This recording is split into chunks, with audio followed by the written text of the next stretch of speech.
So I met 300 new people in 18 months. I keep in touch with maybe 5 or 6. The rest of them moved on. Their relationship with me was contingent upon the success of my startup. That's why we were staying close. It does not make them bad people. It makes me naive for not understanding the reason we were talking. Hey everybody, I'm Blake from Allsmith, and you're watching After the Exit. It's the show where I interview CEOs after they've sold their startup and have them share the lessons that they've learned in blood about business, about relationships, and life. And look, you can learn a couple tips from how they built it, but the real wisdom, the moral of the story, comes at the end, after the exit. This episode is brought to you by Visible.vc. Raise capital, update investors, and engage your team from a single platform. It's also brought to you by Boilerplate.legal. Did you know that the average startup spends $30,000 in their first 2 years on legal costs? You can save 90% of those costs on venture capital approved legal documents using Boilerplate.legal. I'm really excited to introduce you to my friend Jonathan Smith, former CEO of Kai. Before Kai, he was a chief of staff for a consumer research firm, then applied what he learned there to launch an app for a megachurch in Cincinnati. From there, he built Kai, a conversational fitness coach powered by AI. They raised around $100,000 from friends and family and went through back-to-back accelerators. First, a faith-based accelerator called Ocean, and second, Techstars Chicago. Shortly after leaving Techstars, they shut down the company due to lack of fundraising traction. 1, in no particular order. Okay. Do not bet everything on a startup. Do not do it. I don't understand why it's necessary to go all in your startup idea. What do you mean by everything all in? So, in the sense of all the capitals a person can have, financial capital, intellectual capital, where you spend your thought time, your relational capital, who your friends are, your spiritual capital, where you derive identity and worth, your physical capital, where you put all your time and hard work. Like, in terms of those capitals, don't bet everything on the startup. Keep something for yourself. I think we might build better companies if we treated our companies like projects and not like missions, not like direction. Because the whole point of a startup is we're not sure if it's going to work. And so the people who say like look for reasons to kill your startup, I think that's a great idea. Like look for things that disconfirm your ideas about why your business is going to be viable or why it's going to be worth venture capital dollars, why people are going to love it and pay you for the service. That's great, except that your mindset is this can't fail. We tell startup founders 2 things that do not coexist. 1 is, unless you go all in, no one will fund you, no one will want to work with you, and you'll never be successful because you're not taking it seriously. 2, look for things to kill it and let it die if it needs to die. Like, become your startup and then be willing for it to be destroyed. I don't think that's good. The people I know who are incredibly successful treat their work like play.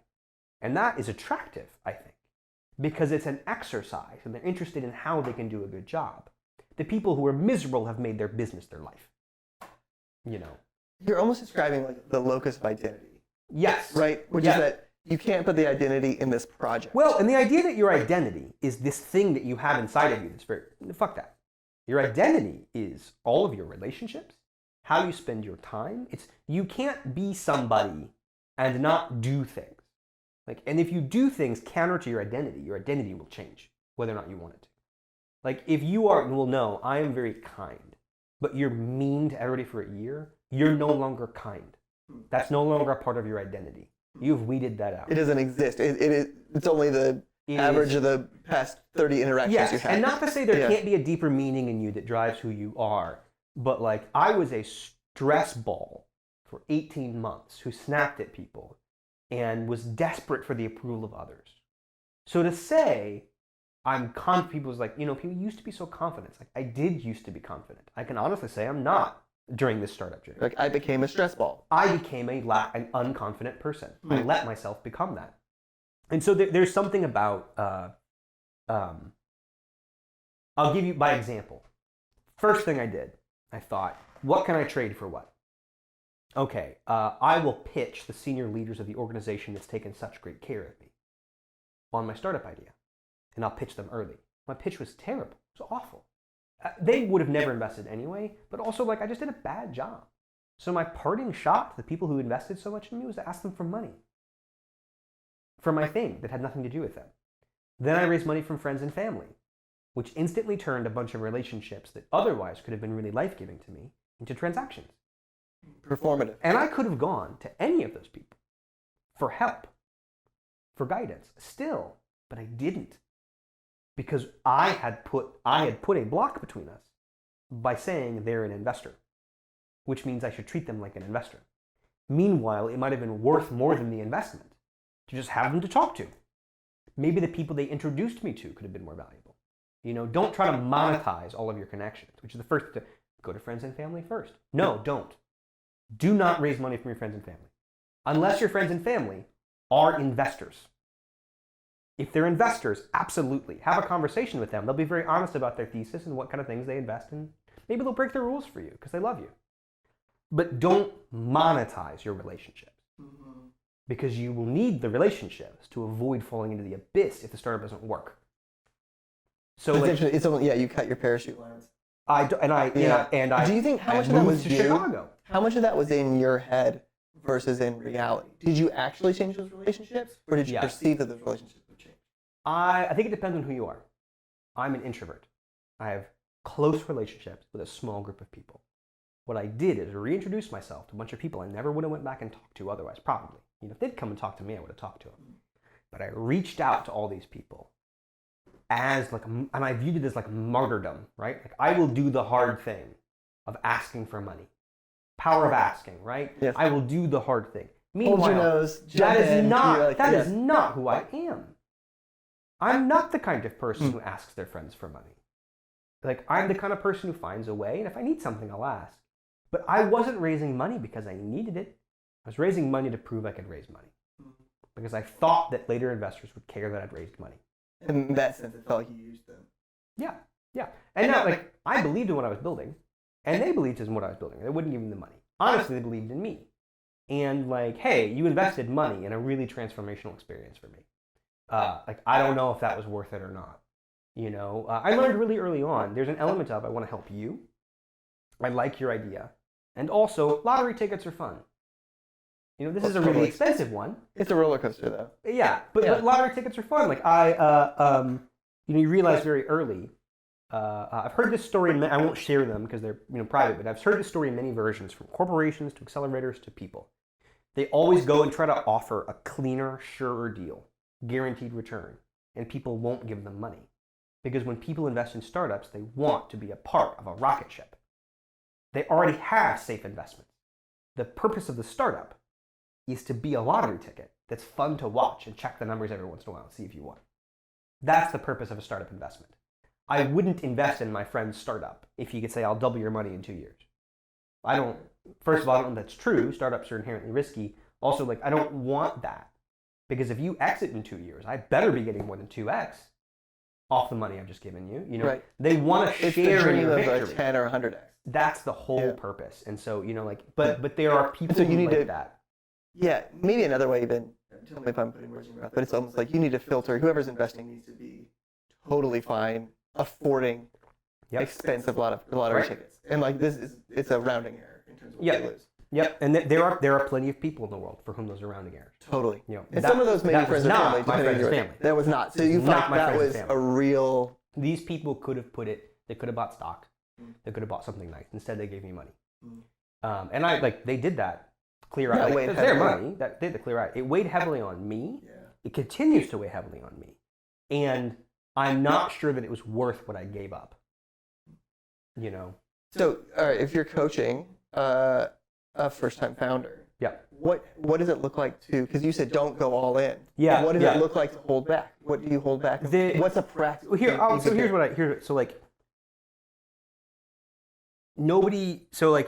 Don't raise performatively, I think is the real, don't raise as performance. Don't raise money as a way to prove you can. Don't raise money as a way to illustrate that your startup is good. Raise money when you need capital to grow, and raise enough that you can actually grow with it. I raised $70K, friends and family. Again, no money. But every one of those checks was significant to the person who wrote it. So I got all the pressure of taking money from angel investors with none of the benefits of runway. So here's what I wrote. Nobody cares how much you sacrificed unless you win. What you gain through your startup journey, the money, the connections, the relationships, is almost always less valuable than what you started with. Because it's tied to the startup. It's conditional. Relationships, capital, and everything. It's conditioned on your startup. You don't get to keep any of it when you leave the startup. Especially if your startup fails. Especially if it fails, you have to put all that back on the shelf. So I met 300 new people in 18 months. I keep in touch with maybe 5 or 6 of them. The rest of them moved on. Their relationship with me was contingent upon the success of my startup. That's why we were staying close. It does not make them bad people. It makes me naive for not understanding the reason we were talking. The relationship was was based on, oh, you're doing a business? Well, I invest in businesses. We'll stay connected. But I thought I just need to, oh, this will be really valuable. Maybe, maybe not. So I'll say it, when I read this, when you sent it over, I actually thought that was not my experience. Really? Yeah. And maybe some of it has to do with extroversion, which is I see these people as like everyone's still in it, that sort of thing. Yeah. I also, how long was your startup journey? 7 years. Mine was 18 months maybe. So that's possible too. I wonder if that's part of it. 18 months, and it didn't work. We failed to raise a pre-seed round. We were we're a reminder. It's like driving by a cemetery. My company is a reminder that sometimes they just don't work. It's like, don't remind people that their investments will be duds. So it's like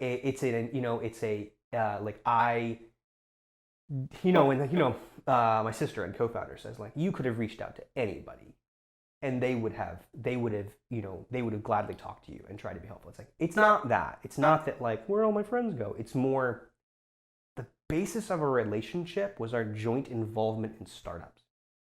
So now that you're out of startups. Here's how I wrote it. And I'm not, like, again, I could call any of those people I went through Techstars with and get a drink with them, and we'd have so much fun. But it's like your college friend. Those are the people I hung out with when I was doing a startup. Our relationship didn't have any depth beyond that because who had time? They had a bunch of friends, and I had a bunch of friends we brought into the startup with us, that we had prior to doing a startup.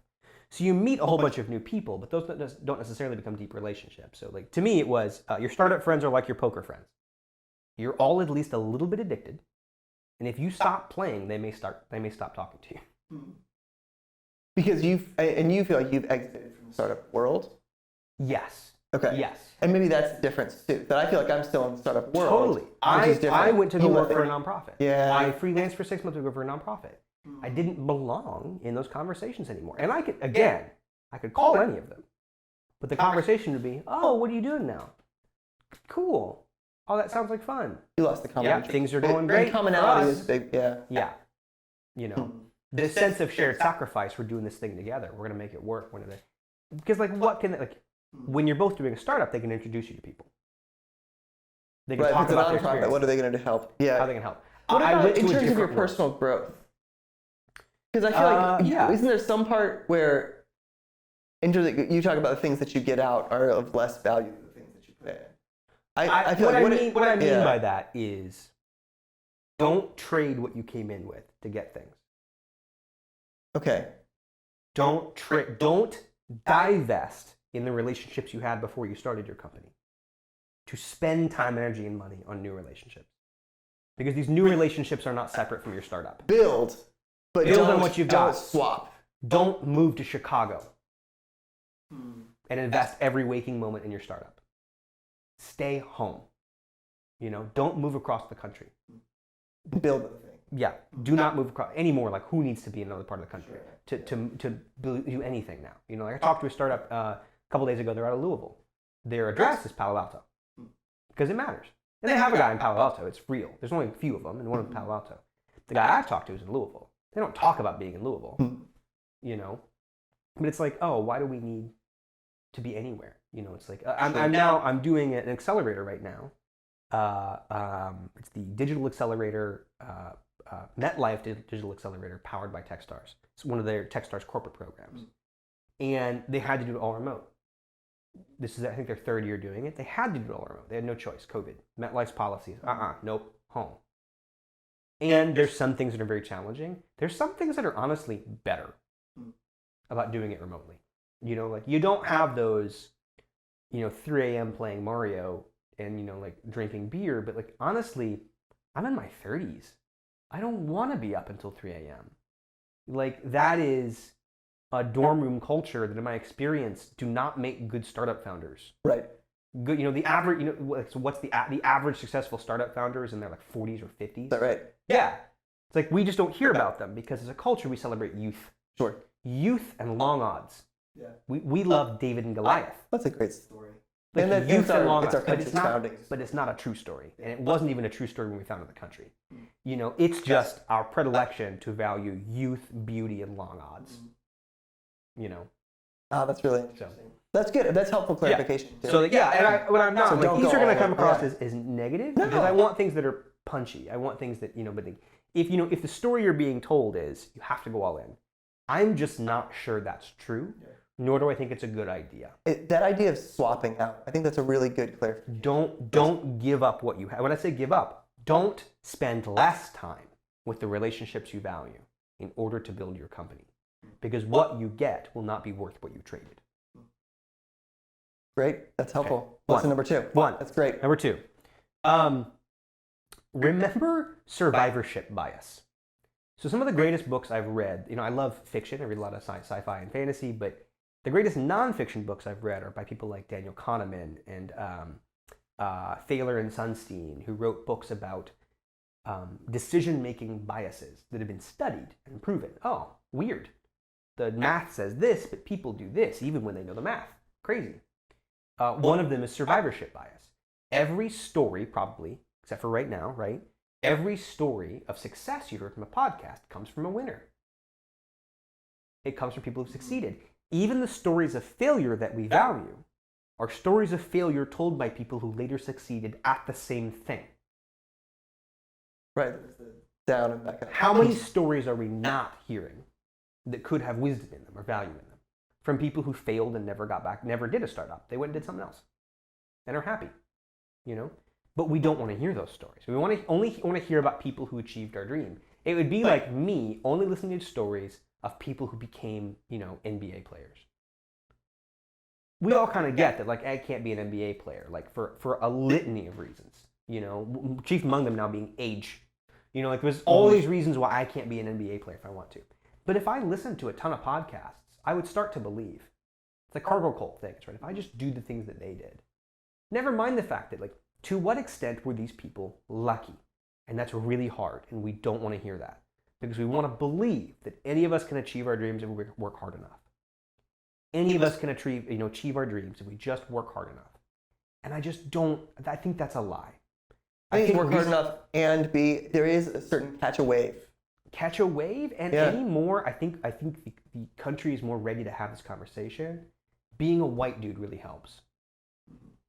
Being a white man in a certain part of the country helps more. Being a white man who knows certain people helps. Being born in a certain block, helps. Have you heard the statistics on like the founders of HP, Apple, all these different people were all born within a 1 mile radius, and during a certain 3-year period, it's crazy. Yeah. So imagine finding that out, how angry you'd be if you realized, maybe I thought I had a shot.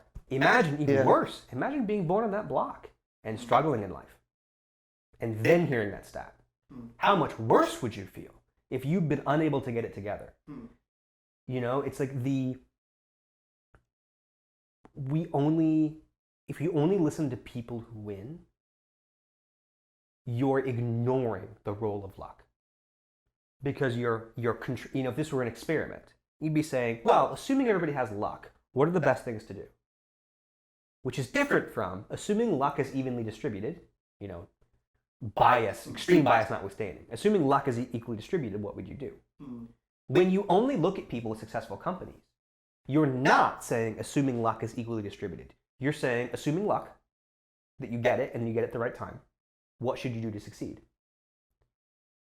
And we look at people like, the Zuckerbergs, the Sheryl Sandbergs, the Tim Cook to an extent. Look at those people and say look at all these great things they did. It's like, actually, a handful of those things could have been catastrophic in other circumstances. Their personalities could have destroyed the company.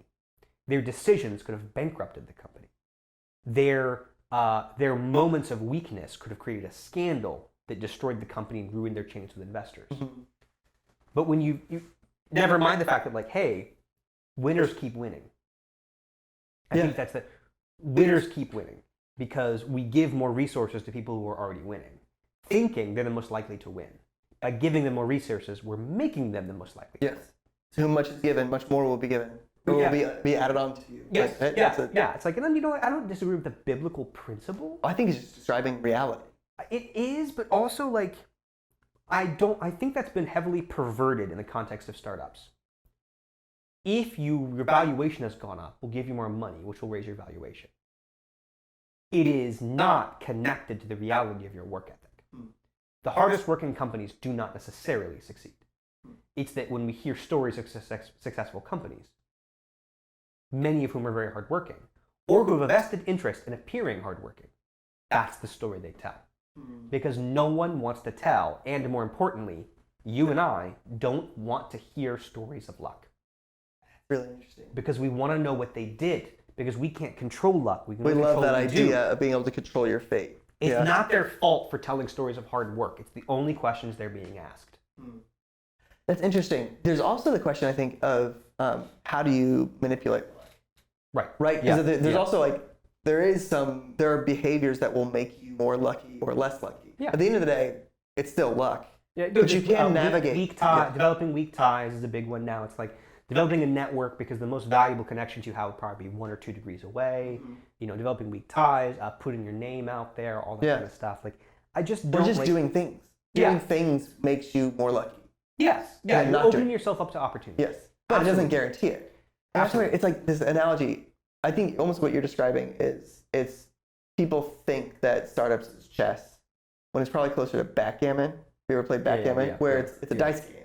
Yeah. The world, nobody's ever heard of the world champion backgammon player because realistically, like, the ratio of chance to skill. Well, and here's the deal. It's also very similar to poker. I was really into poker when I was growing up. I don't play much anymore, but I was very into Texas Hold'em and tournament Hold'em specifically.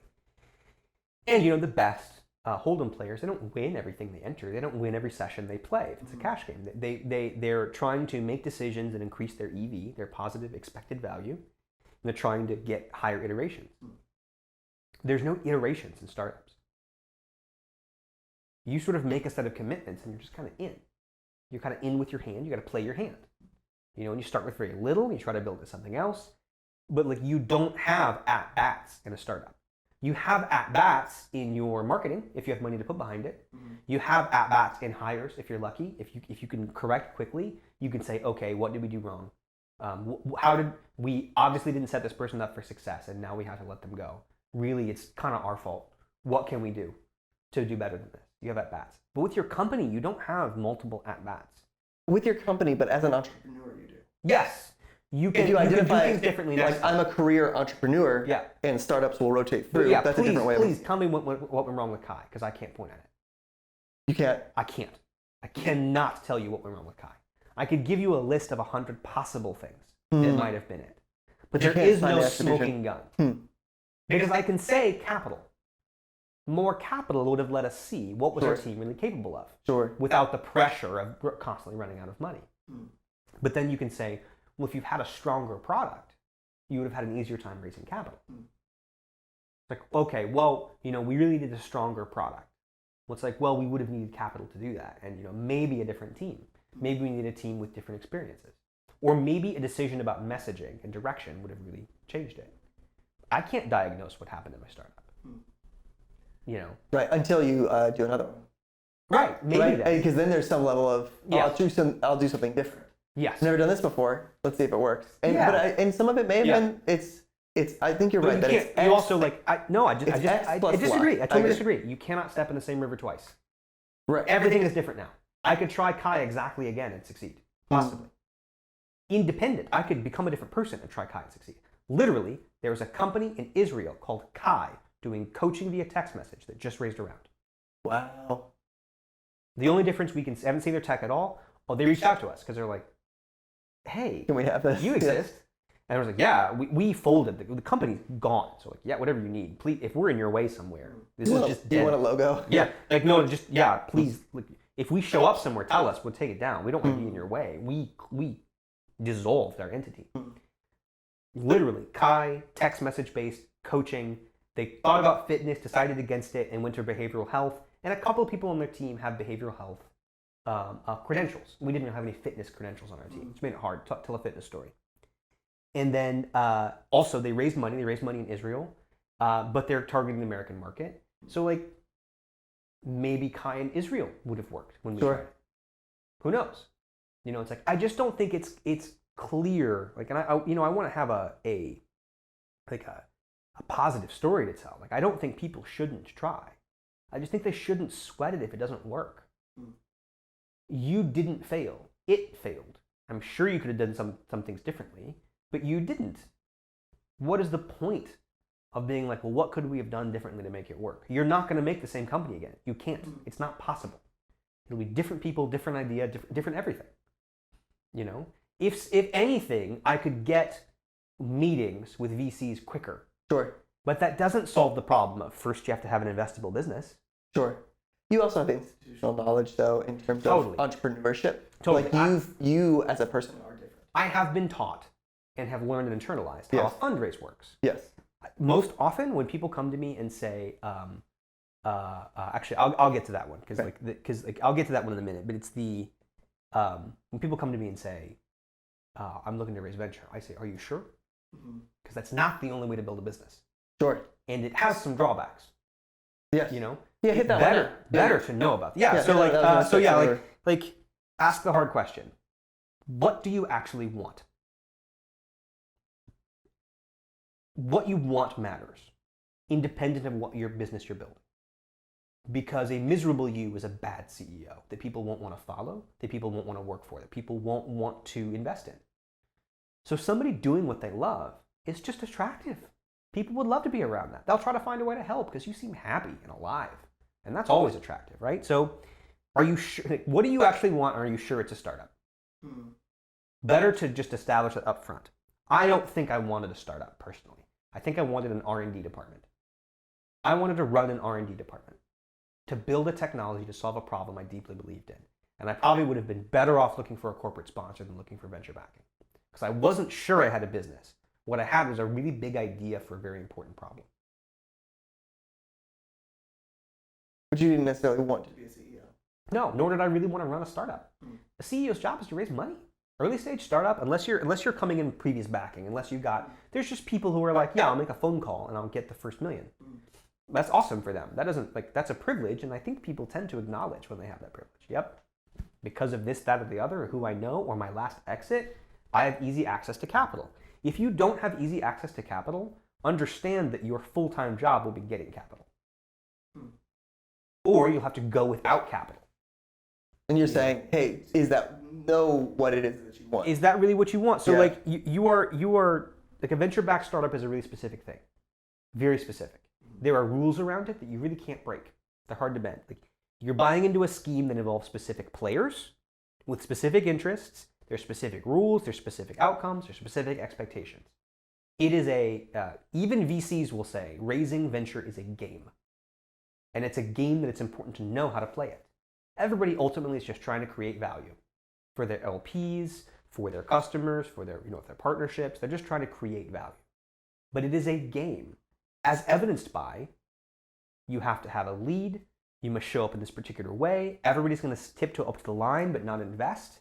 You always want to say you're raising less than you're really raising, and everyone acknowledges, oh yeah. No one will say, they'll say, don't tell people how much you're really raising. But tell me though, tell me how much you're really raising. I want to make sure. It is a game. There are game mechanics to it, and there's a right way to do it that is inherently manipulative, and everybody just sort of agrees. It's like in poker. It's like, I know that sometimes you'll lie to me. But it's okay. It's okay. We're still friends because we're playing poker. Only in a game is that acceptable. Yeah. Only in a game is deception acceptable as a means to an end, right? Like, I would say that raising venture capital resembles a game that is played with money far more than it resembles a business. And what you're saying is you need to know whether you want to play that game. Right. Venture is not, I thought that venture was the easiest way to do what I dreamed of doing. And I don't think it was. I think it seemed like the easiest way. It sounds great to just be like, you're going to get $2 million. We're going to give you money, even $750. We'll give you money up front. We expect you to spend it wisely. We'll have an opinion about how you spend it. But we want to give you time to make something out of your idea and your early traction. That sounded great. Never mind the fact that some people spend years just trying to get there. Yes. And not to mention, if you fail to give us 100 times our money in 7 years, you will be fired. And your idea will go away. Or not to mention, if you have an acquisition offer that we don't like, we can just say no. As one member of your board, we can prevent you from selling your company. You are going into business with the VC. So sit down and think, is this the kind of person I want to go into business with? I mean, kind of person, even just going in and understanding, like if it were a bank, it's a bank that when you ask for the money, you have to promise to give it 100 times back the money in 7 years. Yeah. Or they'll fire you and take everything they're working on. It's a weird bank. I was talking to there's an existing business. They have their cash flow positive with revenue, but they have a technology component and they might want to spin it out. The first thing we talked about was, could you just get a loan? Yeah. Because you actually have a revenue earning business. Could you just take a $2 million loan? Because that's infinitely better than taking venture capital. This shift of VC as a means to an end as opposed to an end in itself is, I feel like you meet a lot of people as VC. I viewed VC founders as an objective. Yes. The objective was the fundraise. Right. That was wrong.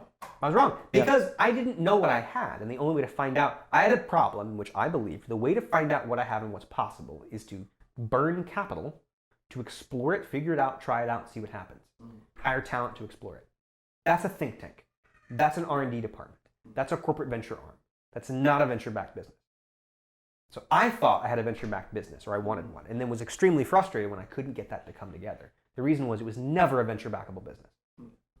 Which is funny, because a whole group of people, including 2 accelerators, thought it was. And they were going to celebrate whether you raised the money. And that's the other element, right? Which Success like the for them things that are was still, which is, there's an element, this isn't in my list, but like there's a, actually, no, this isn't the list. Let's hit it. Let's hit it. I'll find it, I promise. Got it. Celebrating fundraising. Consider the source and consider their business. This is great for VC. It's a partnership. They need something, you need something. You're shaking hands and saying, I'm so happy we get to work together. Life is full of great relationships like this. I'm excited that you're giving me the capital, and you're excited that I'm building something you care about and you think could earn a return for your LPs. That's the proper relationship. Don't seek the approval of these people who, quite frankly, are just potential business partners for you. They have their business, you have your business. They can't build your business, you can't build theirs. So like we channel opportunity and resources to people who seem successful and speak very confidently. There's a problem in startup world and venture capital world, which is that they punt the responsibility of their actions about 10 years out constantly. They raise money by making promises to LPs that they can earn those good returns that venture capital brings. But we don't know if that happened or not, and we won't know for a very long time. Then startups come in and take that money from them, and they tout the great startups they've invested in, but they don't have any metrics about the startup's success, and they won't for many, many years. So every venture fund, meaning raised by, from the LPs, and every venture capital deal is an exercise in, we'll see. But in the meantime, or early indicators, like more funds raised, and who knows, scaling up, and are those really indicative of success given the failure rate of startups? Right. Are those really indicative of success considered the most outsized examples of those early indicators, like Theranos? Yeah. It was fraud at the core of Theranos? Was character at the core of Theranos? Or was giving a bunch of people a ton of money and saying, make it worth something, the core? To what extent is the system responsible for Theranos? That gives people money, hoping they'll do something good with it, but then expects them to come up with good results. Like, well, They're going to, even if they aren't there. The incentive to cheat will be so extreme. It's kind of like, again, with poker. Like, if you don't ever bluff, it's really hard to win. Because the system is such that every once in a while you need to represent something as true that is not true. Yeah. In order to get the resources, you need to keep going. That's a bluff in poker. There's also lots of, and there's who can you truly be open and honest with in that world. It's supposed to be your mentors, but I think this is part about the experiences I had where I was told over and over and over again, this is false. Don't let people tell you this. Every meeting could be the one. Every conversation you have. It was used as a bludgeon to make me attend things. Okay, well, if you want to miss it, but they're very important in their circles, and they've made a couple of investments in the past. It's like paint every potential opportunity, every potential moment as the one, right? And we have these theories that there's these moments that make or break a company. Well, then we met so-and-so, and they invested. It's like, we met 100 people, and that one was really good, It's the putting so much pressure on each relationship, such that on the days I felt like, do we have something? Is there anything here? I couldn't say that, and I felt as if I couldn't say it to anyone. Even your team. Even my team. Right, because you got to keep a positive. Even my team, because I need to be the strong CEO. Like, what I'll do in my next startup is I'll just throw all that out the window, and if any of it comes back in the front door, I'll be like, good, wisdom. Yeah. That seems right in the moment, and I've heard it before, and I believe it. But I might have been better off having never read a single thing about startups, because I think my common sense would have carried me further, and the way I was raised, and the people who personally built into me and gave me wisdom. The things I look back on, I'm like, those survived. I worked at a research firm. They, in a moment where I made a very bad mistake, they're just like, hey, listen, love wins. That's the only thing I want you to take away, is that love always wins. And I was like, I wish I would have taken that in my startup journey, not TechCrunch. It's like, what is TechCrunch doing? They're selling stories of success because people click on them. It's like, again, consider the players. Yeah. Consider what their incentive structures are. Consider the system in which they operate. Venture capital is a system, and no matter how good or wonderful or nice the VC you're talking to is, he or she is a part of a system that requires certain things of them. And they can't escape that. Yes. And to not know that is naive. Yes. To not understand their incentives. Because if you're trying to make a deal, which we call venture capital deals, Yes. It's, well, okay, we're finding something that's good for you, something that's good for me. Yeah. I know you'd probably like a startup in your portfolio that's focused on fitness. We have a really strong fitness story. We think that'd be great for you. If not. But instead, it's prove to me your skill as a startup founder. Show me your metrics. And they, we think they're sitting about 5 feet higher than they are. Yeah. Meanwhile, they're just gonna go home and say hi to their family and eat dinner and wonder if they've made the right choices in life. Yes. This is just a person who you might make a deal Seeing with. it more as a peer partnership, and really, it's a resource. Capital is a resource, but that is not are resources. how VCs paint themselves. Oh, of course, it's not the interest in the game. VCs represent themselves as experts. Meanwhile, how many VCs have actually started a startup and led it to success? It's like the 0 to 1. I love 0 to 1. It was so impactful. It's more philosophy than anything, really. And he went to go work for one company that ended up being worth a tremendous amount of money, not solely through his efforts. And now his job is being extremely wealthy and deploying his capital well. That's who wrote 0 to 1. Is that true? Peter Thiel? Yeah, but he also built Palantir. Right? He's not day-to-day at Palantir, never has been. He invested in Palantir with his PayPal money. Okay, with PayPal. Not taking anything away from Peter Thiel. I love this stuff. I admire him, but I wouldn't want to be him.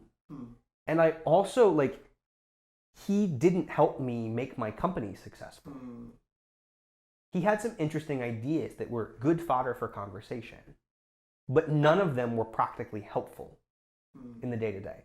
At best, it was a way to make a connection with somebody else who liked Peter Thiel in 0 to 1. Sure. In fact, me right now. You might as well read, Way of the Kings. You might as well read fantasy. Sure. And find people who like the things that you like. Yes. You know, because I don't. Stevenson, by the way? What? You read Neil Stevenson? Oh yeah, so Cryptonomicon, Diamond Age. I'm reading Diamond Age right now. I've Diamond never Age is read great. any sci-fi before. Diamond Age was a huge inspiration. The illustrated primer was a big inspiration for Kai. Really? Yeah. I am on the chapter where it's being revealed. Right? Yeah, so it's like the idea that you could be told a story that helps you navigate life was incredible. There's still a business idea in there somewhere. Neil Stephenson's a trip, man. So I also did Reamd, is a more recent one. Really good. It's a trip. Yeah, very big trip. So here's what I wrote and consider the source. Okay.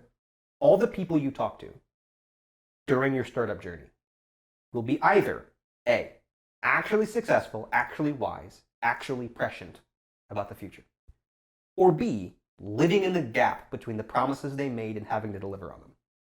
And it's really hard to tell who's who.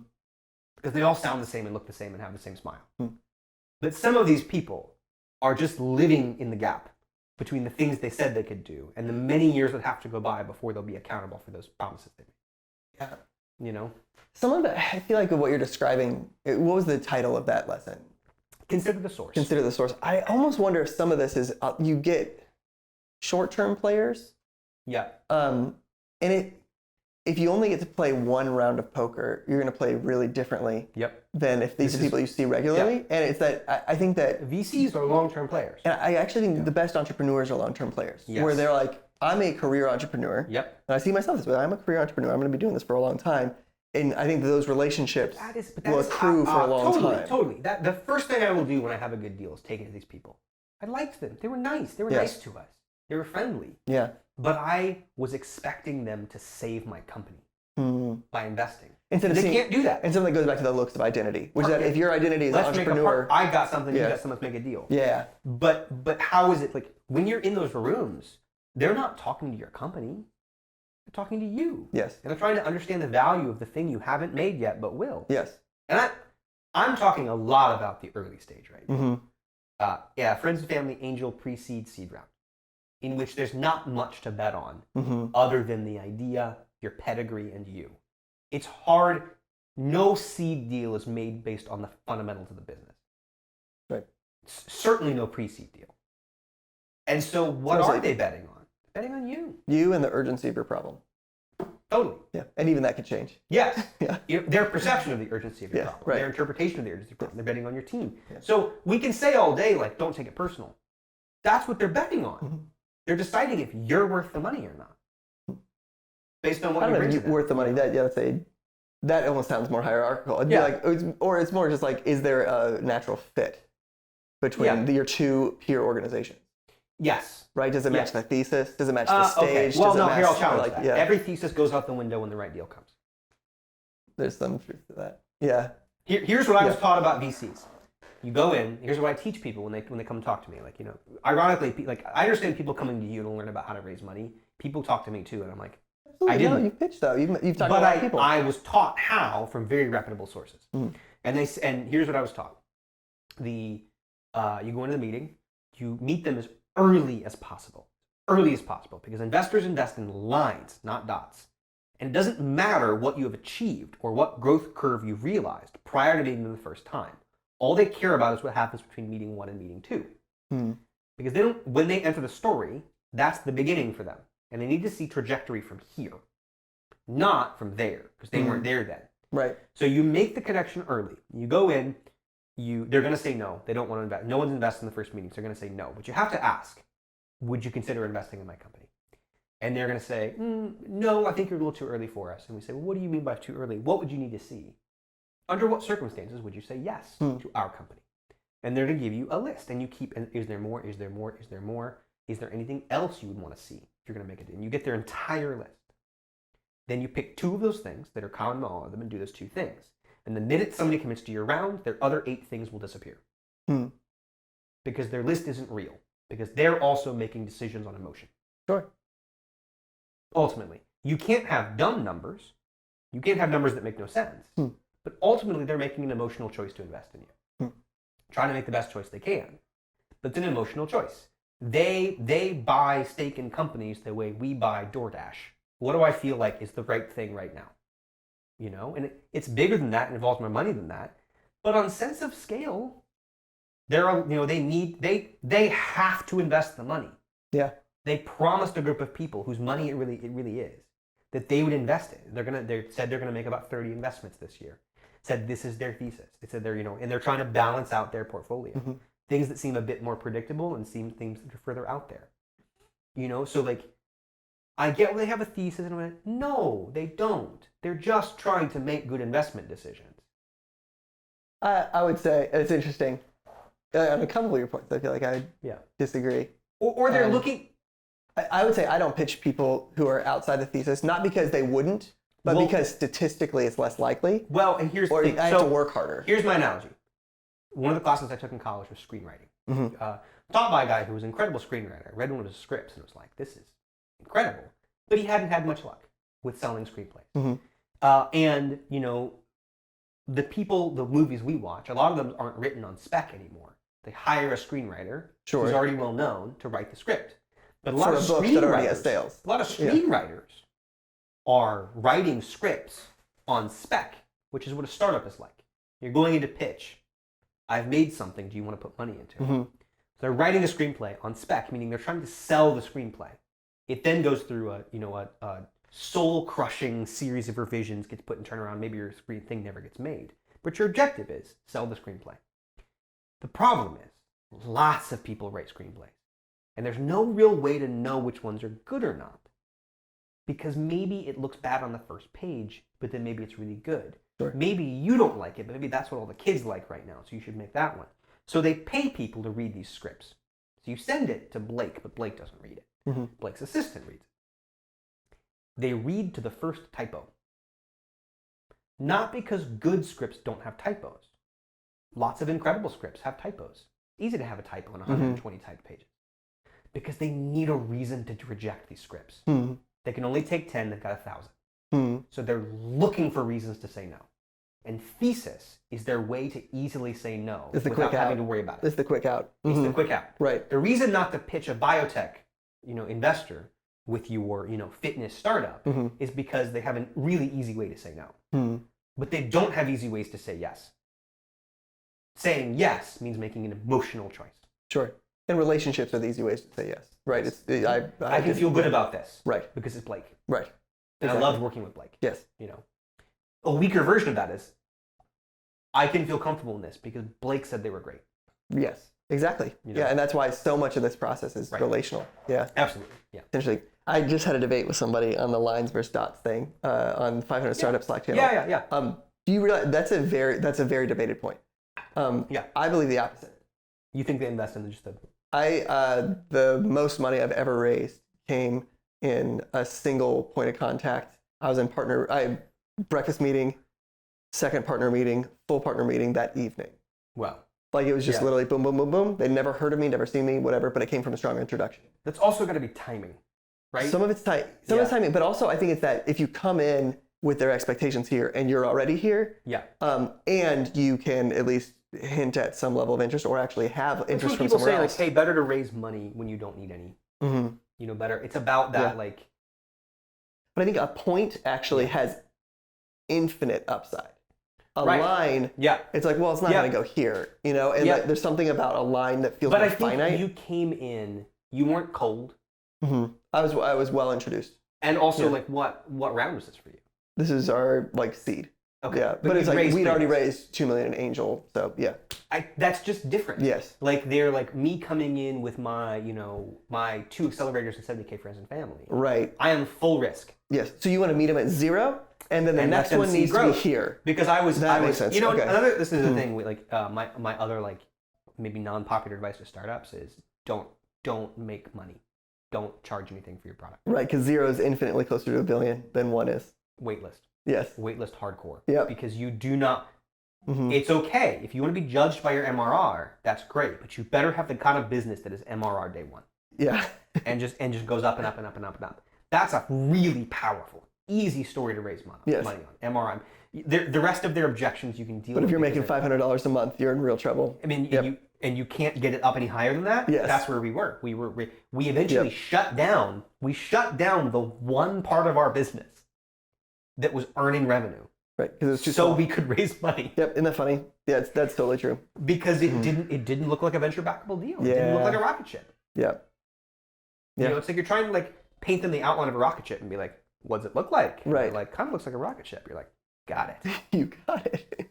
And then like, here's some crayons. I'm like, thank you. That's good. Crayons. That's really I will good. not use the crayons to draw the rest of the rocket ship. Speaking of crayons, somebody's crying. Oh, I know. That's good. I'm sure that somebody's having a real bad day upstairs. No, it's just a day. That's what it is. It's just Wednesday. That's the so day. yeah, Is it Tuesday? Tuesday. Yeah. That's just my new life. I don't know what day it is. Yes. Okay, so corollary. Okay. Is this the last one? Is there anything? I've got two. You got two more. Let's hear them. Don't seek approval.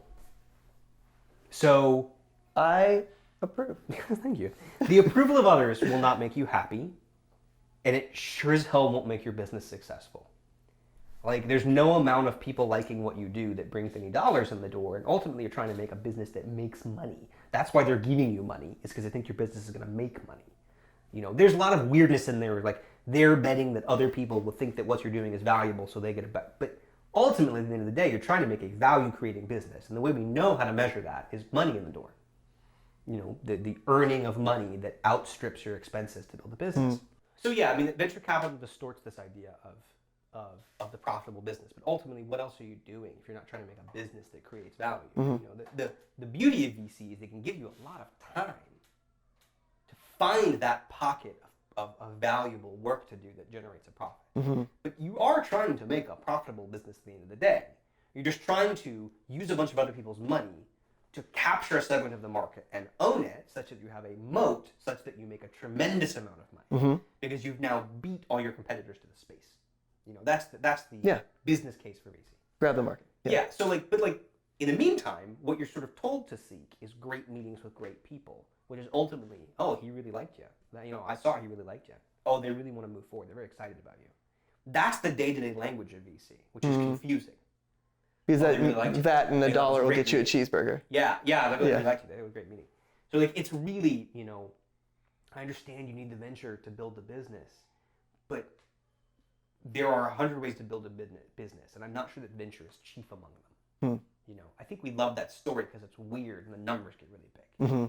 You know, it's like, you know. So when you say don't seek approval, are you primarily saying don't seek approval from investors? Yeah, even customers. Like, don't try to like make something really great, but half the time it's trying to find the people who just agree it's great the first time they use it, rather than convincing, or performing your way. People. I spent a lot of time trying to convince people that what I had was good. Meanwhile, I didn't know if what I had was good. Some days it was good. There were bright spots. I was just looking for venture capital to have a venture with. To venture something and see what happens. But a lot of venture capital is, well, we'll invest in you if you're already successful. Yes. It's like, well, that's not what I thought venture was. You know, I understand it when it's called growth capital. Because, okay, we've got something good. Sure. We want to scale it extremely rapidly. Right. Faster than we could by using our revenue to do it. Because we think there's an opportunity if we get to the plateau first and own it. You know, that makes a lot of sense to me logically. But a lot of venture is sort of mythic now, in a way that I'm not sure is helpful to founders. Here's my last point is, and I'm saying this like with a little bit of pain, as I like saying it, like, don't dream, don't envision what your startup could be, for two reasons. One, you don't know what it could be. Every person you hire, every customer you get, every conversation you have could change what it is and add to it and make it more than you ever imagined. And you should be open to that. That should be good for that to happen. So let it become something as it grows and as more people interact with it. Two, again, I didn't mourn the loss of my business, which took up some time in my life, but didn't really hurt me all that much. The grief and the pain came from losing what I thought was going to happen if I just worked hard enough, which was that I would be the CEO of a successful growing business. That's what I lost when the startup folded. But I did that to myself. because I held it too tightly. The physical reality wasn't actually the thing that was hard. No. It was the future. I joked with Techstars would be so much fun if you weren't a founder. If you weren't doing the hardest thing you'd ever done. Techstars is a riot. It's so much fun. There's so many smart people, so many great conversations happening, so many opportunities to help each other. If you weren't constantly concerned that you were a fuck up, and that you're gonna have to lay all these people off. It's like in my experience, the people that view it as play and hold on more loosely are happier and tend to have more successful businesses. You don't think that people who view it as play you think they don't dream? I think they hold on. I don't think they're relying on the thing in front of them to get them to that dream. Got it. It's just a toy. And they look at it for what it is and they say, what is it? And what could it be? What will it be tomorrow? The thing they don't tell anybody is like this sense of urgency, move fast and break things. Most important things, even in the small scale of the business, take months to really figure out if it's working. The amount of money you have to spend to figure out if your ad works is much higher than I thought it was. To figure out if your advertising is working. And it's a durable, not just a blip in time with an algorithm. Sure. Like it takes a long time and a lot of money to do. And for how long it'll work. Yeah. There's a cap somewhere. Constantly changing. In my experience, the people that treat the startup, treat the venture as a game, in a really, not in a dismissive way. I can be very engaged in a game and give it my all. I don't know a lot of people who get really into games. But when I walk away, I can still be me. Yes. And I can come back to the game and say, what did I learn yesterday? Make me better today.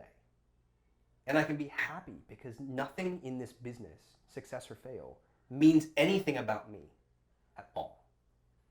I think my main point is that's not the story we tell startup founders.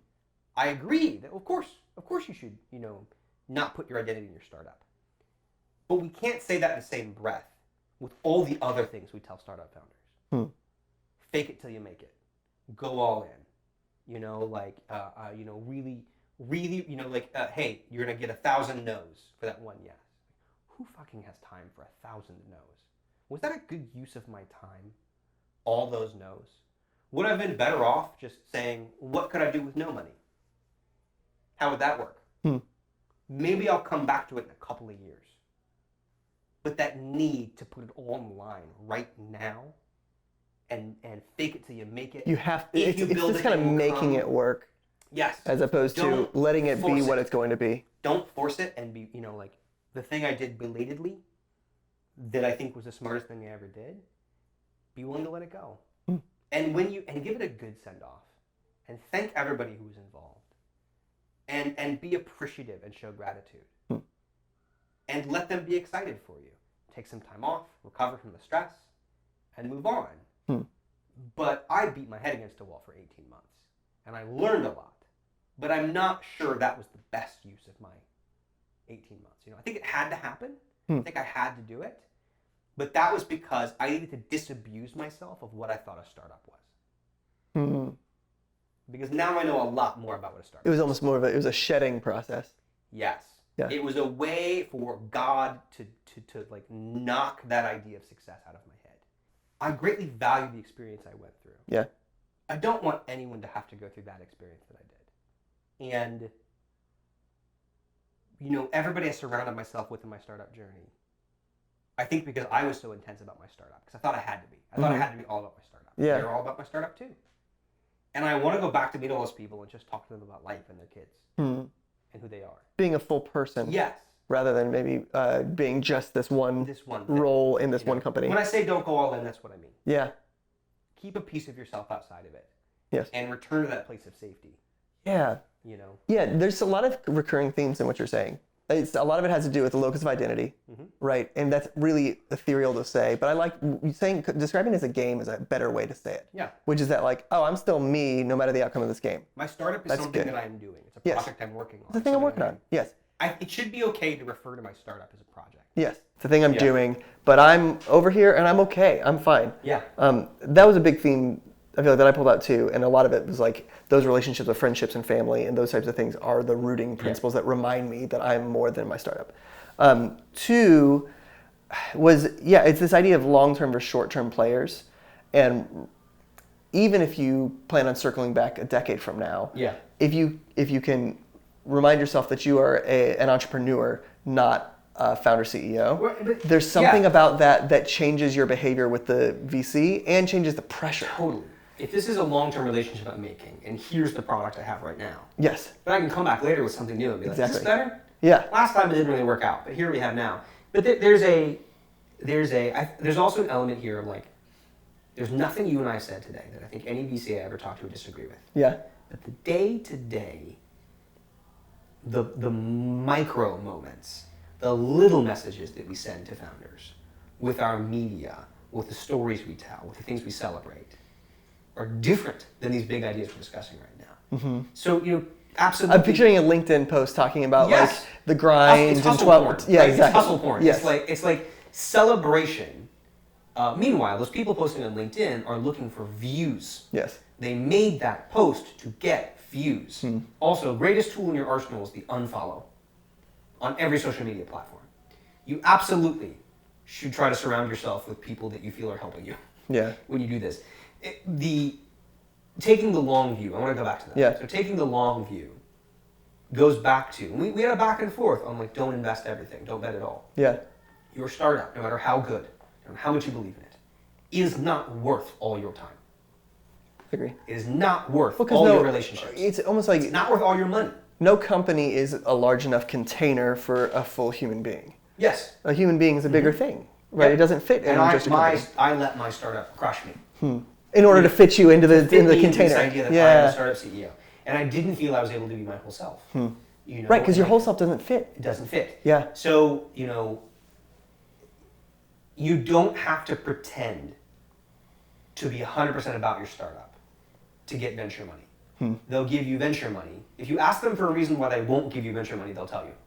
But ultimately, they're just trying to make good decisions with their base of money. Sure. Make their 30 investments and be done for the year. You don't need to pretend to be 100% confident to get people on board. There isn't a if you build it, they will come. That's not true. You won't be able to build it until people show up to help you. So focus on, finding the right people to surround yourself with. Not with telling a great story that may or may not be true.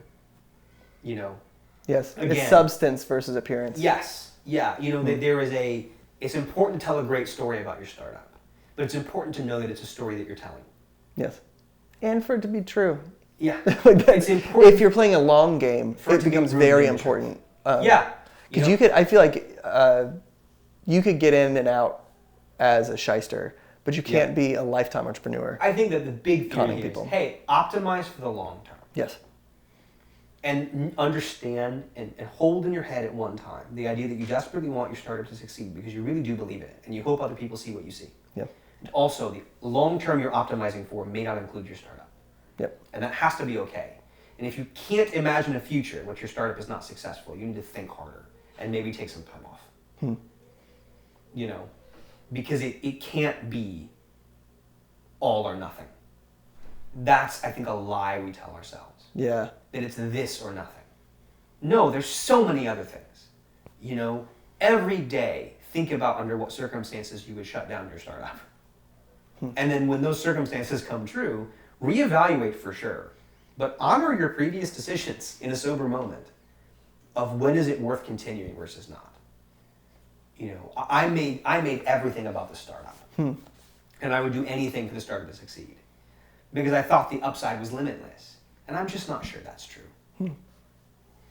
Yeah, especially since you look at a lot of people who do achieve that, and if they have traded out like you described, they're not happy. Yeah. What do you have left? Yeah. If you give up everything for a business. Right. And and it's not a zero-sum game, I think. I think there is actually, again, I think if we look to the people who've been in this ecosystem for a long time, they seem to have figured out ways to integrate different dimensions of themselves in as whole people. But I think it's newcomers, and sometimes it's almost like a freshman attitude, I think. Of like I felt the same, I still even feel some of the same thing. Like you just want to impress, or like you just don't know the way it goes. And that probably goes to your average age of successful entrepreneurs tend to be older. Totally. Because they got through that awkward freshman year. Yeah. Yeah. Man, this is really helpful. I feel like there was real wisdom in this. Yeah. Once you edit it down to be not 9 hours long. Sure. Yes, it'll be great. Yeah. Do you? Talk about what are you doing now? So I am.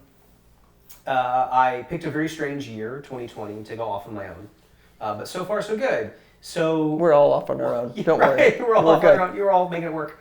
I've been mostly working with startups, ironically, and with small business owners who are growth-oriented. They have a vision for something they want to build. It's bigger than what they have.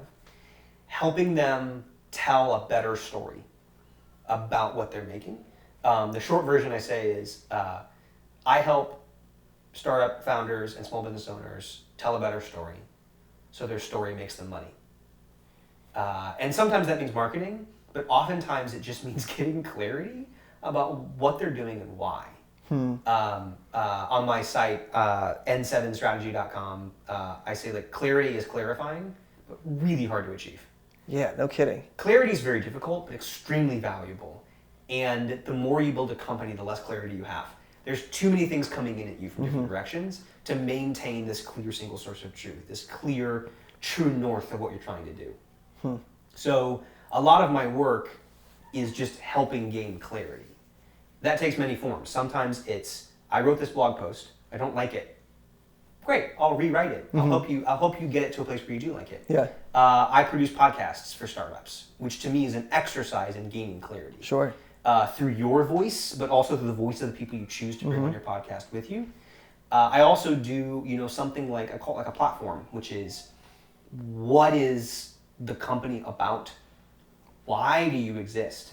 We all have a mission statement, but have we really articulated why we exist? Right.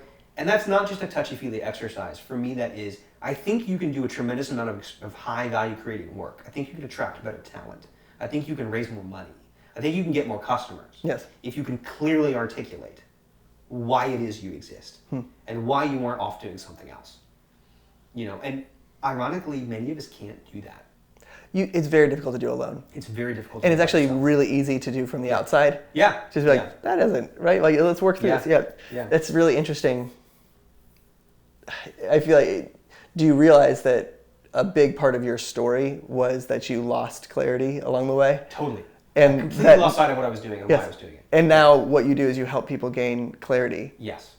I feel like there's that concept of wounded healers, which is that like you heard that concept of like, essentially it's like, oh, the thing that injured you, you're like, oh, I want to help other people avoid that. Yeah. And I have reason to believe it's very, very important. I got caught up in the maelstrom and had nothing to hold on to. Yeah. And I wished I had crafted something strong to hold on to. Yes. That I could keep coming back to. And, it's not mysticism, right? It's like, no, I'm trying to help you create a clear direction for your company. Yes. And a clear reason for being. Why am I doing what I'm doing? Yes. Yes. It could be as simple as the words you use and the words you don't use.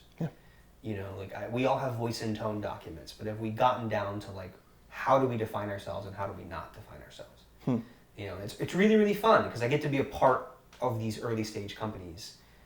Engineering firms, startups, small businesses, consulting firms, and just help them craft a message that is clear and compelling. And I lean on all the things I learned during the startup journey. Totally. To do that. And yeah, that's been really powerful. That's been keeping me going.